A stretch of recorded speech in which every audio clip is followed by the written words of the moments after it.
Welcome. Today we are at DHaRCO's global headquarters in Sydney, Australia. And today we're chatting with Mandy Davis, who runs the entire show. Mandy, I guess first and foremost, there's a lot of things I'd love to discuss today. Firstly, thank you for having us. Now we know we've spoken to you throughout the years, and one of the things that, I personally being an Aussie, see the success of the brand, I see it globally, and it makes me kind of warm and tingly inside. And I guess one of the things I'd like to open with, I know you guys started the brand or had the idea originally way back in the day, a group of friends doing downhill shuttles on the weekend. And as you're hiking back up or catching the shuttle back up to the top, you were wearing gear that wasn't comfortable, jeans, etc. So you decided to create your own gear. Now, of course, at the pinnacle of downhill is the World Cup, is the World Championship. We fast forward to 2021, 2022. You're standing there at the World Championships, at numerous World Cup rounds, and you're looking out at the podium and you see your brand, a decade later, the brand that you started, on the top step of that podium being worn by the fastest riders on the planet. How does that make you feel? Hi everyone. Firstly, it's amazing. I think it's amazing, for me, for the brand, and for everyone that's been involved in, getting us to where we are. So I think, Commensal Muck-Off has been just really for us as a brand, like an amazing opportunity, I think, to showcase what we can do and really be on that global stage. So sort of seeing that and seeing the success, over the last 2 years of the team has really, helped, I guess, to be able to show the world what DHaRCO could do. So yeah, it's been a really, really exciting experience, I guess, for us and for the team to be able to do that. Definitely. I guess the other thing too is like, you kind of almost can't tune out from the brand now. Like any fan of mountain biking is going to log on to their favorite website or magazine, and it's not just the Muck-Off team, it's the Forbidden guys, there's so many riders and so many ambassadors right around the world now. One of the things obviously we'll get to is the global expansion. But yeah, for you guys, you don't just have your eggs in one basket. It's not like you just invest everything in that one area. There's so many of the world's best riders wearing your stuff. Does that kind of hard to believe sometimes, or?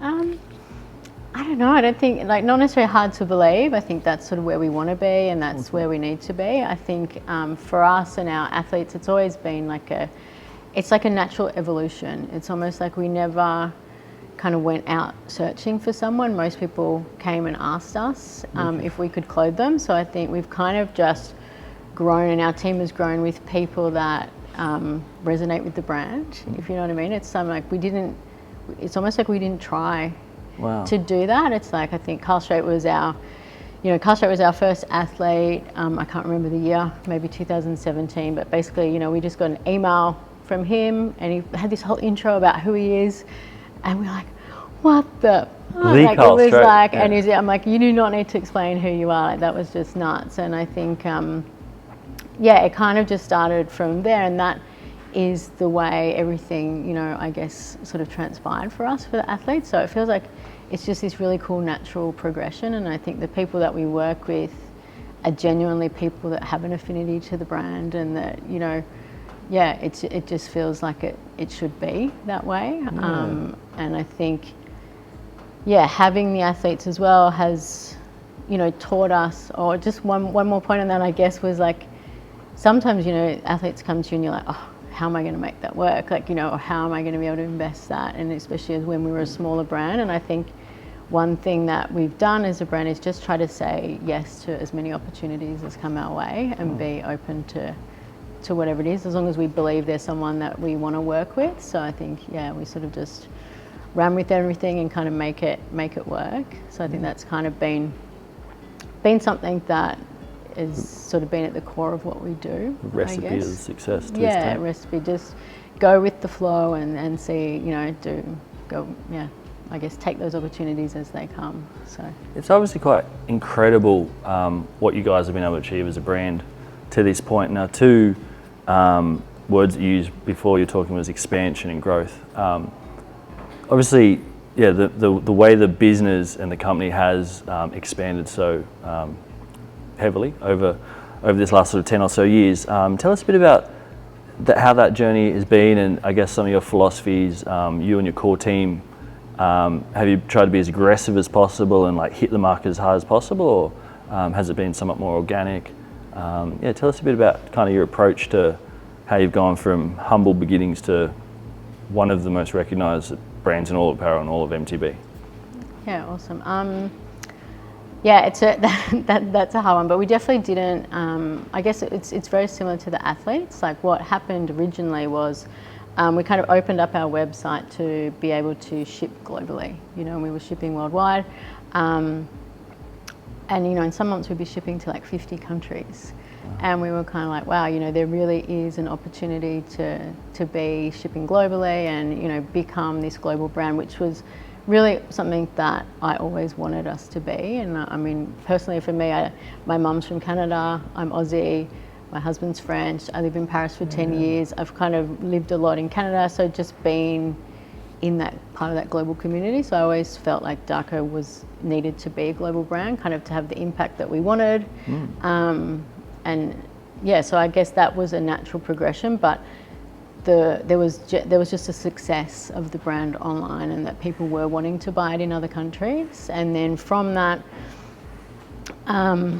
things like if you're shipping to Canada, for example, there's huge import duties and taxes, and it becomes a problem. So Canada was getting to be like 20% of our sales, or the US is like 35%, and so we're getting these big percentages. But then there was barriers for consumers, I guess, to buy the product. Challenges with making the brand accessible to them? Accessible, yeah. So I guess one of the key, you know, one of the evolutions of that, you know, ideally we could have just shipped everything from Oz. It would have been wonderful, much easier logistically.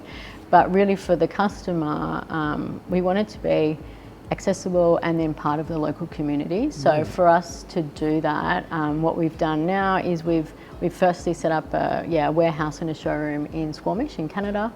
So that's sort of our first, like, I guess, sort of subsidiary company. Is that a similar setup to this? I mean, this is a huge space. We mentioned at the start, this is in Northern Beaches, Sydney. The brand was literally first thought of on trails. You could almost throw a rock to. And now we're talking about obviously Canada, other side of the globe. How big is the footprint globally? And what sort of setup does it take to run a juggernaut like the brand in terms of being accessible to people, in terms of having turn around and being efficient and cost effective? Like I think we're still kind of working all of that out. I don't think we have like a secret sauce yet. But at the moment, we have just 2 staff in Canada, and then we have some casuals that help out when we need it.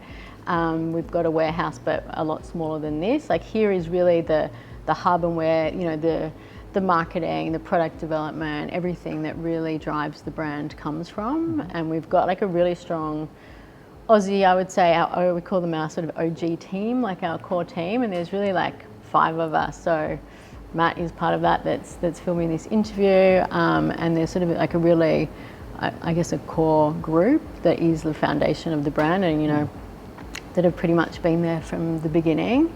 So I think, here is where a lot of the, I guess, magic happens, but we work with some really amazing people in other countries, and that really support that and believe in the same values. So I think that's the other thing. By having, say, an office in Canada, you can, you know, if you work with an importer or a distributor, you're never really going to get that same feeling. So locally we can do events that reflect who we are, and we can be part of the community. So it's like we're accessible to people, but we're also contributing to the mountain bike landscape and really being part of that. So I think that's kind of why we've gone the way we did. I don't know if it's the exact answer to your question of how we make it work, but then I guess we took that success in Canada and have replicated that in Europe.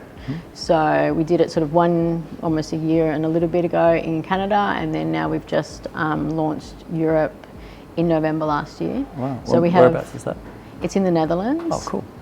So we've got a warehouse in the Netherlands, and I guess this is also part of the, I feel like we work with things and let them happen. Like, so our sales guy, Josh, he was working for us here. His girlfriend's from the Netherlands. He really wanted to move there.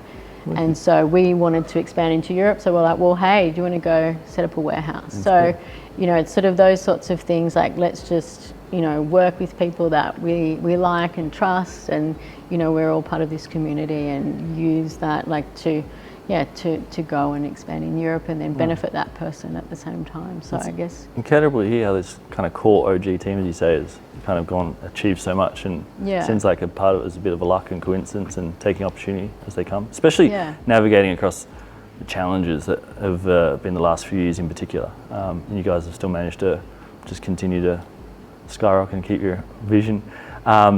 Now, one thing I want to ask you about, I know this is probably something that's constantly evolving and changing as the business grows and as the business matures and as you guys in design and development. What is the ethos of DHaRCO in 2023? I know a lot of brands in, I guess you could say your competitors, some are just their bottom line focus is being as motocross as possible, or their bottom line focus is being like making clothing that's as affordable as possible. What's the DHaRCO? What's the quintessential DHaRCO kind of ethos? I think like what we're trying to do is to demonstrate what an amazing lifestyle sport mountain biking is, and to really show that as an inclusive community. And I think through the clothing have a great range for guys, for women, for youth, for it to be about everyone. And I think one of the first things when we sort of got into the whole I guess looking at, say, Australian surf culture, for example, when you look at the surfing brands and things, like for me it's aspirational. You want to be a part of that lifestyle.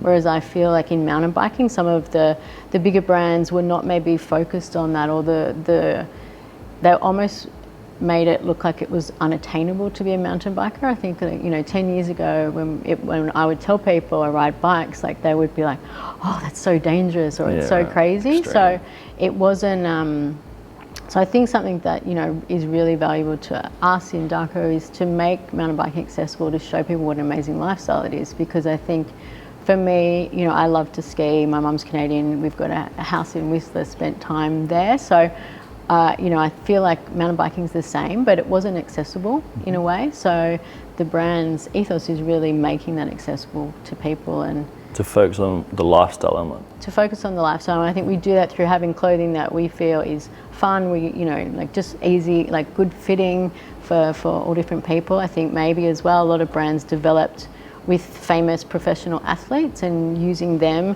and we are also now influenced by them in what we're doing, but we want to design and make clothes that fit normal people, and that normal people feel comfortable in. And I think that's probably, and a lot of brands, they do, I don't know, you can put seams in different ways across shorts, but really it's for the sporty look, not for a function. So we kind of cut away what I feel was this sporty look in clothing and made it look more casual. And I guess, an overall accessibility for the mountain biking community is kind of our goal. Awesome. When we started chatting, we obviously were talking about the muck-off team. And I think one of the things that's been crazy for me to observe and had discussions with people throughout the industry and friends alike, you're seeing the muck-off riders, especially 2 years ago, they weren't just rocking some like gear with big DHaRCO logos and the rest of the logos. You sign those guys up, and all of a sudden they rocked up to races, not looking like a cookie cutter. They had the tie-dye kit, that like hot pink, the tropicals, just completely stood out from the crowd. And I was like, holy moly, like what a way to like DHaRCO to hit the global front. Yeah. And then the next race, they weren't wearing the same kit. Similar style, but it was like different colorways, and each round was different kits, which no other brand was doing. Tell us a bit about, I guess, how that season came to be, and how picking some of those design cues, and like where did you guys come up with like such wild kit when you could argue that a lot of the mountain bike gear was looking very same, bar the logo being different. Yeah. And you guys just came out of left field and bang. Yeah. Tell us a bit about like, did you luck that out as well, or was it really calculated? I don't think I can tell design secrets or where we get our ideas from. Like it is definitely, we have a system, I guess, and we're always looking for the next thing, and consciously being different. I think that's one of the key things that we never wanted to be like everyone else. Otherwise, why bother doing it? Why create a version of someone else's thing? So I guess, we definitely always wanted to be different. With the muck-off team, it's kind of hard going in as the smaller brand. This was really our first big thing, and you know, we love working with Commensal and we love working with the team. They're amazing, but they also have very strong opinions of things the way they want it to look, and they want it to reflect, you know, them. So I think from our point of view, we definitely had to push or stand up, I guess, for our design style and make sure we didn't get lost in that. You know, could have gone there and just did exactly what they wanted us to do, but we really worked with them to bring your flair to the table as well. Yeah, to push, to have our flair, and that you could tell it was DHaRCO. And I think it's kind of something that somehow is also, we've been able to, as we go through the seasons and the years, is just to keep the style. Like, it's always evolving, it's always changing, but generally people always say to me, but I can always just tell it's DHaRCO. You know, you can always just see. It's got a signature look. Yeah. That was one thing I was wanted to, like, when I was sort of thinking about chatting to you today and having the opportunity to go over or to ask you questions. One thing that, like, through my experience of like making the magazine for so many years, we put out, you know, one mag a year that's just absolutely awesome. It's got everything works really well, pops, and I'm just like, wow, this one's awesome. The rest are good, but this one's awesome. But that effectively sets a bar, right? Yeah. And then we've got to like surpass that bar each time. And if I stop and think about it too much, then you kind of freeze. But if it's just, it flows, and all of a sudden we make better and stuff, and it evolves and it keeps going. Getting back to the Markov team, 2021, you rocked up. They had that kit that was so different. The next season, like just the year past, they rock up again, popping kits, slightly similar style vein. You can tell it had that, as you said, that DHaRCO kind of signature look. But again, you've gone and reinvented it, and you've kind of gone and raised the bar again. Is it a difficult process to kind of up the ante when you're already setting the bar so high, or is it feeling quite natural to you guys in the design team? No, I think it's always stressful. I think you're always, you're really happy with something you've created, and then it's the same when we do a collection or a range. You know, we've done the range and we're like, how do we make a better range than that next time? You know, so it's definitely not something that's easy, but it's really just getting some really cool ideas and running with that. And, you know, Kisma, that does a lot of our design work, is amazing and super talented. Great. And, you know, we as a team work through those ideas. So I guess it's, but it's definitely daunting when you're starting out, you know, blank piece of paper. Okay, what are we going to do that's going to be better than what we did last time? It's definitely not easy. But what you learn, like, you know, this is now almost year 10 of range, and what you learn is that you can always do it. So I think once you know you can do it, you're less, you just got to get it done, you know, so it's just, Another thing I guess I wanted to ask is, you mentioned that you have never kind of gone out to emulate another brand or focus too much on the design cues of other brands. Now that the brand has grown so big and it is recognisable across the planet, obviously in so many different countries, maybe one of the, I don't know if it's the bitter pills or the sweet cherries of being that successful and having such a strong image that you've created yourself, is that we noticed this last year or so, some of the other quite large and very established brands are somewhat emulating very similar design cues that we saw from you guys maybe a year prior. I guess firstly, have you kind of noticed that? Has that been on your radar as well? And then, is it flattering to see that people are kind of like, not copying, but certainly like, well, DHaRCO's maybe setting an actual trend here, they're innovating, and they're kind of trying to emulate a little bit of that themselves? How's that sort of make you feel as someone that sort of essentially launched a brand and now you've been setting out and basically blazing the trail on a global scale? Other brands are really trying to jump on the bandwagon a little bit themselves. Yeah, that's a hard one. Like, it is, of course, like, that's always flattering. Like, I think people have seen the success of the brand, you know, local companies as well as global companies, and definitely, people are, I guess, looking to us for design cues and guidance, I guess, in a way. So that's cool. I think for me, sometimes it is a little bit frustrating, or it's like, and I also feel sad for people sometimes, because I'm like, you know, if you're not going to be successful if you try to be someone else. Like, if you're not true to who you are, then you're not going to make it work. And I think that's just, we keep, we've got to just not worry about what other people are doing, and we try to not look at that. And yeah, we see, that some people are doing very similar things that we're doing, but I guess we just sort of keep blazing our trail and keep moving forward, and that's, love it. Yeah, try and be flattered by that, I guess. Totally, love it. I guess one of the things I really noticed, and it stands out to me quite a lot because I'm an outsider looking in, take away the flashy, wild, bright colours of DHaRCO and that signature kind of racer style we've got at the moment. The proof of the pudding that the gear, regardless of the logo or the print or the colour, of how good it is and how people are going to pick to ride it regardless, is you've gone, well, not gone from, whilst you in the product range, you offer these bright, crazy colour schemes. The depth of the range is there, that at one end of the spectrum you've got that, at the other end of the spectrum you've got clothes that literally have no design at all. I'm at Cannonball Festival 2-3 weeks ago and I saw dozens of riders, white pants, white jersey, smallest logo you've ever seen, literally no crazy flashiness, and that's what they've gone and spent their money on because they wanted it and they love it and they ride it because it's brown and dirty because they ride it so much. Yeah. Tell us a bit about that as a brand. Like, it's not just the look that's making people buy stuff. It's the cuts. It's the Yeah, I do definitely believe that. I think people won't come back if they don't like the product, right? They might buy it once. You can sort of trick someone into buying something, or you can convince someone with some good marketing. But I think the strength of the brand and why we've been able to grow is because then people genuinely enjoy wearing the gear. I think it's comfortable. We really focus on having good fabrics that are durable, that last, that stretchy, all the things that I guess need.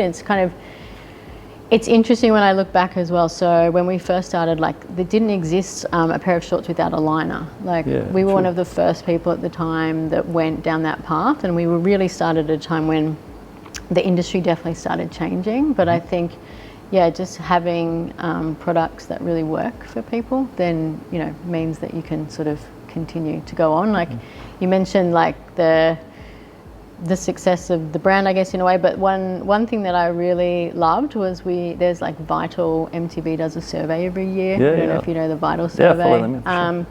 And they ask the question, are you going to buy a jersey next year? If yes, what brand? And in the global survey, and I think it's 30% US, 10% Canadians, Europeans and Australians that all answer, and we were number 3 in jerseys, behind obviously Fox and Troy Lee. But to be that 3rd spot on a global scale, choice of jersey, was pretty crazy. Wow. And then we were 4th in pants, and I think our pants have just been, a great product. People really like them, the fit and the materials and everything like that. One thing when you talk about the pants, and again, being at National Champs, being at a few events, Crankworks a couple months ago, DHaRCO's a gear that people are wearing to the pub, to the cafe, to the supermarket afterwards. They're not getting changed back into their civvies normally. Is that kind of something that you guys planned into the DNA of the gear? It could be worn all day long, or is it just people that...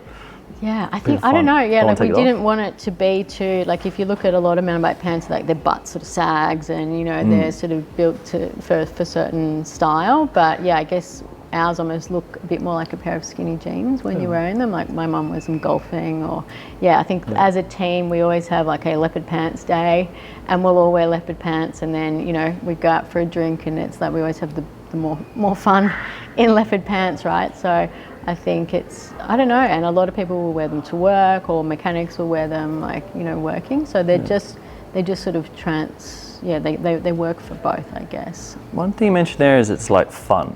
And when I think about DHaRCO and I look through the latest catalogue or catalogues of years previous, that is definitely a fun element. You've got those florals, the party shirt, it's written on the packet. Yeah. Tell us a bit about that for you guys as a brand, making gear that you want to wear yourself and knowing what it works in the market. Yeah. Having that fun edge, because we don't ride bikes, well, most of us don't, to pay the bills or because they're serious. We ride bikes as a hobby, as a passion, to get through the working week, and all you want to do is ride a bike, and you want to wear gear that makes you feel good, looks good, comfortable. Tell us a bit about how you guys kind of come to be in like you're wearing a shirt right there. That thing's sick. I know. I love that. I didn't realize that was even DHaRCO. But yeah, how Yeah. have you kind of come to have this as part of like that sort of signature DNA of the brand? Yeah, I think it is basically who we are as a brand, or the OG, like the team and everything we do. Like when we're in here working, you know, half the time we're like, I don't know, crazy laughing. We've got stupid inside jokes, like making fun of things. I think we're here to have a good time, and I feel like when something gets a little bit too hard or a little bit too like this, I don't know, tension or something's not working, it's kind of like, well, maybe we shouldn't be doing that. You know, we kind of just want to do things that we enjoy doing and have a good time. Kind of not here, I don't know, to get too crazy or be too corporate or anything like that. So I kind of feel like probably that's something that's just infused through everything that we do, that we just, you know, as a team we have fun, and then so when we go, and we like to go to events, we like to ride bikes, so when we're doing all that, we're kind of, yeah, always just having a good time doing it, and we're not, I think we just don't take ourselves too seriously. Maybe. And yeah. I think the success of the brand and the size that it's grown to, how many people want to be a part of that and choose to wear it. You're right, there's a lot of options out there, but people are grabbing some DHaRCO and come back and wanting more, and probably half their wardrobe's DHaRCO or half their riding wardrobe, so I think that speaks volumes in itself. Now I remember the last time we caught up for a chat was 5 years ago, 2017, and you weren't here, but the last, maybe a couple offices ago, I remember when I walked in, you were sitting at your desk, and it was hard to see because it was just a mountain of sample product, of materials. Yeah. Yarns, I think you were saying. And you taught me a few things that day about fabrics, because I assumed you just go down to Spotlight or to whatever your fabric shop is, and you grab a metre of that and a metre of this. Yeah. But one of the things you were kind of going through, and you had so many fabrics that all look the same, but you were like the hand feels, and you said, well, no, actually, like all the materials we use for our technical gear, the material's made from scratch. And you were quite passionately talking about not like making sure that the performance of each fabric, be it trying to make it rip proof or wick sweat or whatever it was actually woven into the material as opposed to applied by, you were saying, like sprays and Chemicals bits and pieces. Yeah. I was none the wiser of any of all that. So 5 years down the track, are you guys still making your own fabrics? Are you still going to those lengths and striving to do something different? Is it still that picky, or is it kind of, you know, you're just using off the shelf stuff? How's that evolved? No, it's definitely the same, and really everything that we do. And I feel like sometimes it takes us way too long to develop products because we do very much start from scratch. And I think I see some other smaller brands like coming out and they've got all, I don't know, they've got knee pads already, they've got, you know, just a lot of things, and they kind of are taking things off the shelf. Whereas, yeah, we definitely don't want to do that. And we kind of just work with different fabric factories. We manufacture most of our things in China. I'd normally go there once or twice a year. I haven't been since COVID, so that's, I think, lucky that we had really great relationships already sort of established. So we're doing everything remotely. But yeah, there's a big difference. Like most people don't know or understand, but you know, you can get threads that the way that thread is made makes it moisture wicking, or you can just get a cheap polyester yarn and then spray the garment with a chemical and call it quick dry.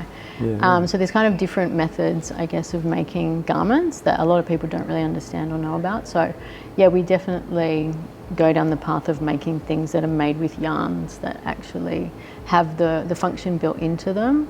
And I guess, you know, as we've been evolving, where, you know, things like recycled materials are obviously important. We've been, with our pants, we changed our fabric a couple of years ago to something that was Blue Sign certified, which means that basically it's using less chemicals and water in the manufacturing of fabrics. It's a more sustainable way of more creating sustainable product. way, yeah. So the factories can get a certification that's Blue Sign, which is I think they're a US company or maybe European, I'm not sure.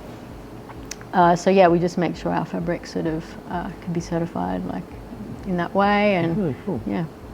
So I guess the action sport apparel business, or all apparel business, is quite cutthroat, quite competitive.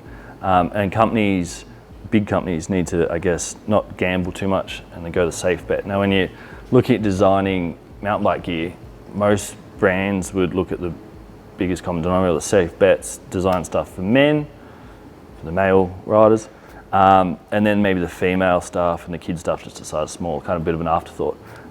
It really feels that since DHaRCO launched, the female range has always been insanely deep and incredible and innovative. The youth range, like being a dad myself, I'm really aware of this stuff. There's so much attention paid to the kids range as well. And they're not just small versions of those adult pieces. For you guys, your approach to the female range, youth range, and then the men's range is almost, I mean, obviously it's not secondary, but it almost feels like that sort of is a stem from the driving force being the females. What's your approach been to catering, I guess, for female riders to youth and making that such a large part of the brand today, but also your road to success? Yeah, I think, you know, as a female in the industry as well, that would probably have an influence. But I guess the main concept that we abide to is we want to have the same amount of choice for women that we have for men. Wow. That we just want to have a range of the same size. So, you know, at the moment we're selling, I think it's 11, you know, gravity pants, different colours. And so we were adding this year like a grey for the guys, and we're like, oh, well, we don't want a grey for the girls, so okay, we've got to find an extra colour and put in extra colour for the girls. Like, we just want it to be equal, really. And that's I guess unheard it's of, just though, in any other brand, but what, you just don't care? Just doing what you do. And obviously it's working because... It makes a better, I think it's it's nice to have the choice and for everyone to get the choice, I guess. And, you know, we make smaller quantities in our female range than we do in our men's, but as in the number, but we give everyone the same choice. That's awesome. Yeah. It's really eye-opening, like when I was sort of preparing for today and even just when I've been, you know, buying my kids Christmas presents leading up, jump on the website, the range is deep. Like, you don't just have 2-3 models of jersey. It's a deep range. Again, like, how do you develop so much and bring so much online and do it so well? It doesn't seem like you guys miss when you bring out a product. What's a little bit of that process like, and how's I guess you've come to this point? Yeah, I don't know. I think it's we often make a lot of samples. So we're doing a new range. We've got all these ideas. We make a lot of samples, and sometimes the range keeps going because we're like, oh, we can't cut it back. We're not sure what we liked too much of it. So let's just throw in a couple of extras. You know what I mean? So I think it's not particularly, probably not strategic. We've got a new inventory guy who half the time's like rolling his eyes at Kisma and I, like, you know, oh no, let's throw in this extra. Or, you know, he's a little bit more structured or a little bit more looking at the numbers, whereas I guess we're doing it by flair, or this is what we want, and so we just add in more things, I think, as it goes. And I think probably the other thing, you know, we're lucky to work with even I guess athletes, like influence or drive some design ideas. I was just thinking of Carl Strait. Like, we were doing these button ups, and then, you know, I was at a pub with him. We were at the Longhorn in Crankworks in Whistler. And we were like, what are we going to do for Rampage? And we were trying to get ideas, what should he wear for Rampage? And, you know, last year we'd done this cowboy thing, it was really cool. And he had this bike concept with a neon cowboy. So we kind of wanted something that fit in with this bike concept he was doing this year, or last year now. And, you know, we're at the pub trying to work it out. And he was kind of wearing a button up, and we were kind of, I don't know how it got to it, but like, why don't we do a button up like for Rampage? And, you know, and then we were kind of both had a... Surely that was a no-wayer. Yeah, we were kind of like, we'd been at this sushi place where you have all these margaritas, and so we'd have a few margaritas, and then so Carl's like doing like, well, I'm like, what happens if the buttons pop and it goes over your arms? And he was wearing a shirt, and he's like, look, my buttons are not going to pop, and he's doing all that, and we're just like laughing about it, and then we're like, yeah, okay, let's just do it, make a shirt. So I think just, I don't know, having ideas and going for it, like, kind of makes it, and it's fun. Then we're like, let's just make a shirt, why not? Okay. Wow. Whilst on the topic of fun, easily my favourite bike, like I'm a big fan of the sport myself, easily my favourite bike, most custom kit last year was Conifera and his Forbidden Vegemite. His jersey he rocked up to, I think, World Cup finals, and then Crankworks, the Vegemite. Tell us a bit about that. Like, you didn't just rip off a tin, there was like 6,500 grams of Fury or whatever, like so cool. Tell us a bit about the design. How much fun was it working with Connor and developing that? Yeah, that was really fun. Like, that idea, the idea of the Vegemite was Connor. He wanted to do something Vegemite related on his bike. He didn't really know what, and he sort of said that's what his concept was. It often starts with a bike concept for the athletes, and then he came to us with that, and Kiz and I were sitting here late one night and we were like going through, we were just, I don't know, trying to do blends with the Vegemite colours or, you know, different options and things. And then we're like, nothing was really sticking. And we're like, why don't we just make a Vegemite can, like make it look like, you know, the Vegemite tin? And then we sort of went online and looked up the different Vegemite, and, you know, it says yeast extract, and we're like, oh, beast extract, oh, beast, yeah, that's right, we'll make it beast, you know. So it just sort of, I don't know, just evolved. And then we gave him that option, and we gave him another option, which was not quite as, you know, literal crazy Vegemite, and he loved it, and so it went from there. And they took a lot of that artwork and put it onto the bike as well, which was really cool. Is it crazy that you can develop a concept like that and turn it around in such a short time? Like, you think of, I know a lot of, again, getting back to your competitors, are working on like 3-4 lead times to bring something to market. You guys, you were saying you're sitting up here late at night, coming mocking up design. So rather than being like a big Titanic that's slow to turn or a cruise ship, you're like a speedboat, like agile and come up with shit quick and then bring it to market.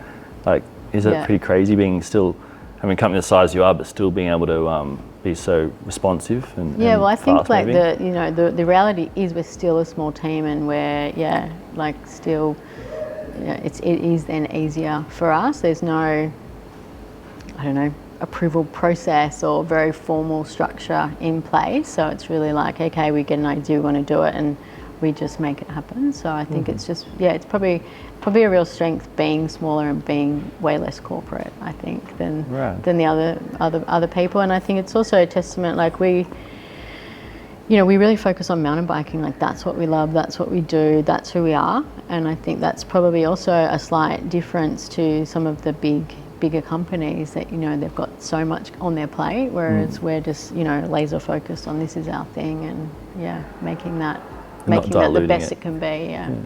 That's one thing before we wrap this up that I kind of wanted to ask you about. I know since day dot, you guys have been really heavily involved in supporting the scene. I know you were sponsoring riders and probably had a few too many kind of groms on the team than probably was justifiable given the size of the business back then. As the business has grown and amplified so much around the world, right around the globe, what are some of the kind of perks of having having a bigger business? Are you able to do more? I know you support a lot of riders, a lot of racing, supporting seeing grassroots. Is that kind of one of the blessings of having the bigger operation? You can kind of be involved more in that scene. Is that something you guys are? Yeah, definitely. I mean, the bigger you get, the more resources that you have to be a part of the community and that sort of thing. So it's definitely been great to be able to get involved in more things. Like, we now have a global athlete manager based in the States, and she really manages a lot, like just huge grassroots teams, you know, grassroots sort of teams across the States, as well as a lot of the professional athletes that we work with.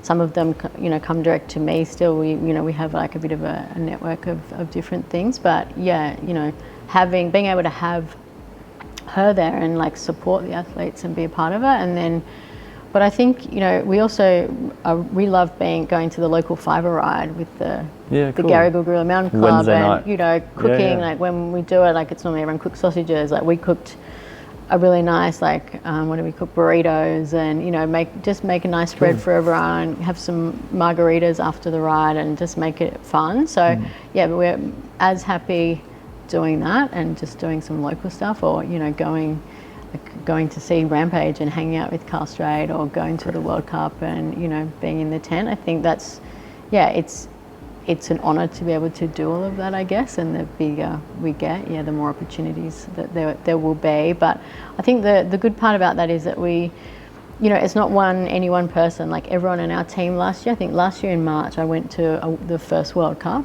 and really wanted to see Makafu after the year before we couldn't really travel as much. So it was my first time being at that event. And then after that, I came back, I was like, everyone on the team this year needs to go to a World Cup. Like, you guys all need to see this. It's so cool. You sound like the best boss. So, why would my boss say that? Yeah, it's like, forcing so everyone, you to go to like, World you know, so I think that's the nice part of, you know, I guess where we're at, and being able to do that, and for the team being able to be a part of that, and everyone go and see a World Cup. And either people went to a World Cup or Crankworks, like in Whistler, or, you know, but went to some really cool events. So I think that's probably something that we really love and appreciate. That's crazy. You've never been someone that struggled to stay humble, if I'm totally honest with you, even though the business has grown so much. But yet you've sort of always seemed just to haven't really changed much since I met you a decade ago. But surely you must find yourself when you stand there at a World Cup or at Crankworks with these or Carl Strait in a bar designing his jersey for Rampage. Surely they are pinch yourself moments as well, because you're just a mountain biker that loves passion mountain bikes, and you got this crazy business that's boomed around you, or it's all moving too fast. Yeah, I don't know. It's so weird. Like I don't find it like it is amazing. It's great. Like I'm so proud of that, but just feel like it's just the way things are. Like it kind of feels like normal, and I don't know. Awesome. Yeah. So good. Talk about Aussies taking on the world, hey? Yeah. Now, I guess before we wrap this up, I always like to sort of ask, I guess, the future. 5 years time from now, 10 years time, what's the vision? Where do you want the brand to be, yourselves to be? What are we going for? The big goals that we've got in line, or can you not really let us in on any of that kind of thing? I think probably continue doing what we're doing, but be a reputable global brand and really be accessible to people worldwide. So really have strong roots in Canada, in the US, in Europe, and our on the ground local teams in all of those areas. A personal dream would be to have DHaRCO house in Whistler, and so we want to have the DHaRCO house, and then maybe we get one, a chalet in France in the Alps, and we can have our team on athletes, everyone go and kind of your media go friends on the trips and media friends, and so I guess looking 5 years, that would be my goal, is have a DHaRCO house in Whistler, and we all go and hang out there as much as possible and enjoy things, and just be a part of that global land, more solidified, I guess. We're in a process of expansion now, but there's still so much opportunity for us in overseas markets. You go to Cannibal in Australia and you've got everyone wearing the gear, but you go to a big event overseas and it's not the case. We did well in that global survey, and there's been some really, really cool steps, but I think there's just so much opportunity for us to be part of those, local communities, and so that's, I guess, the main focus for the next 5 years. Sounds like you're going to be busy for the next 5 years. Well, Mandy, cheers to that. Wish you only the very best, of course. Can't wait to keep following the success of the brand as it continues to explode. Thank you very much for sitting down with us today. Guys, be sure to subscribe to our channel. If there's anything we didn't touch on or you'd like to know anything more, pop a comment below, and Mandy or us will attempt to get back to you. Cheers for tuning in. Until next time.